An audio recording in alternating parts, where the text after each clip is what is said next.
আসসালামু আলাইকুম। আল্লাহর পথ চ্যানেলে আপনাকে স্বাগতম জানাচ্ছি। প্রতিবারই চেষ্টা করি আপনাদের নতুন নতুন কিছু ভিডিও উপহার দিতে।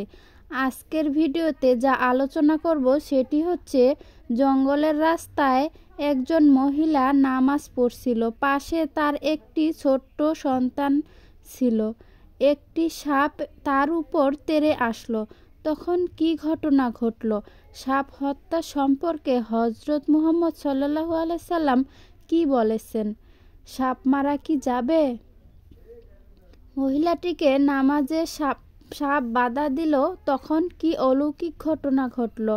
আপনাদের অনুরোধ করছি যে সম্পূর্ণ ভিডিওটি না টেনে দেখবেন এবং আল্লাহর পথ চ্যানেলটি সাবস্ক্রাইব করবেন। ভিডিওটি ভালো লাগলে লাইক করবেন, আপনাদের অনুভূতি কমেন্টে জানাবেন। সাপ নিয়ে কৌতূহলের অন্ত নেই।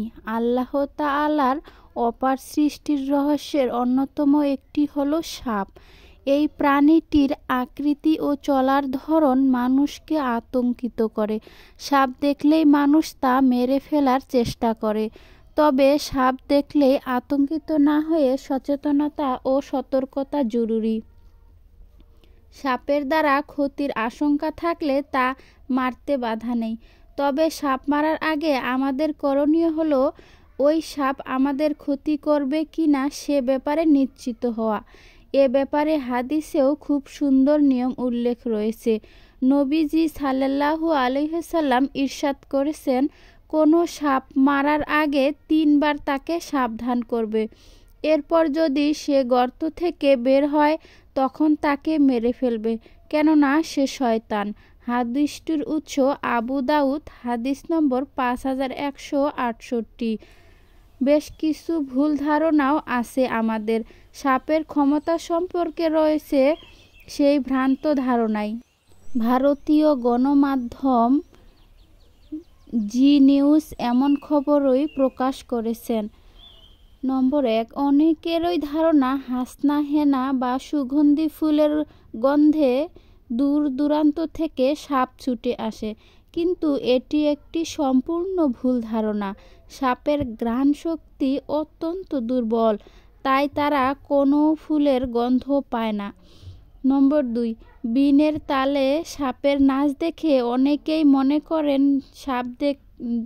সাপ দেখতে পায়, কিন্তু মজার ঘটনা, সাপের দৃষ্টিশক্তিও অত্যন্ত দুর্বল। শোনার জন্য সাপ জিভ বের করে, এই কারণেই সাপকে ঘন ঘন জিভ বের করতে দেখা যায়। এছাড়াও সাপের পেটের তলায় আঁশের এক ধরনের স্নায়ুতন্ত্র থাকে।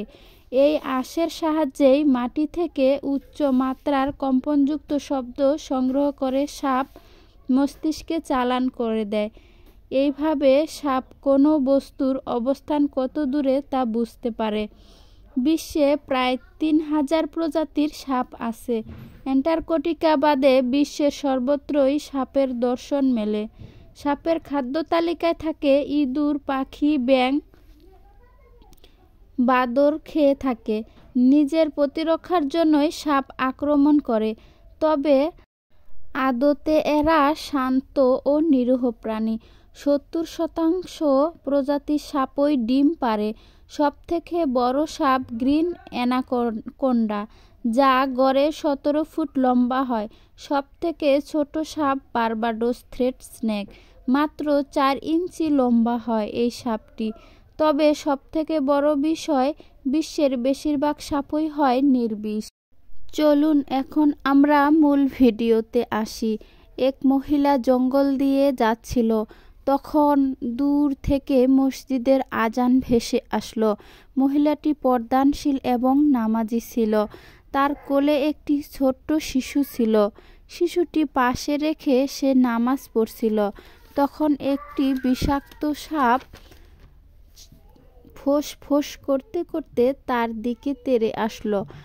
মহিলাটি কিন্তু নামাজ ছাড়ল না, বরং সে আল্লাহর কাছে প্রার্থনা করল, হে আল্লাহ, তুমি হায়াত দাতা, আমার সন্তানকে তুমি রক্ষা করো, আমাকে সাপের বিষাক্ত সবল থেকে রক্ষা করো। তুমি চাইলে জীবিতকে মারতে পারো, এবং মৃতকে জীবিত করতে পারো। এটা তোমার কাছে কিছুই না। তখন আল্লাহ তার দোয়া কবুল করে নিল। সাপটি মারা গেল আর মহিলা ও তার সন্তান বেঁচে গেল।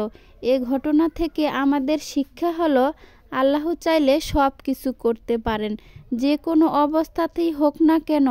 আমাদের নামাজ ছাড়া যাবে না, এটাই এই ঘটনার মূল শিক্ষা। তাই বন্ধুরা, যত ব্যস্তই থাকেন না কেন, আপনারা নামাজ বাদ দিবেন না। 5 ওয়াক্ত নামাজই হলো বেহেশতের চাবি। ধন্যবাদ সম্পূর্ণ ভিডিওটি দেখার জন্য।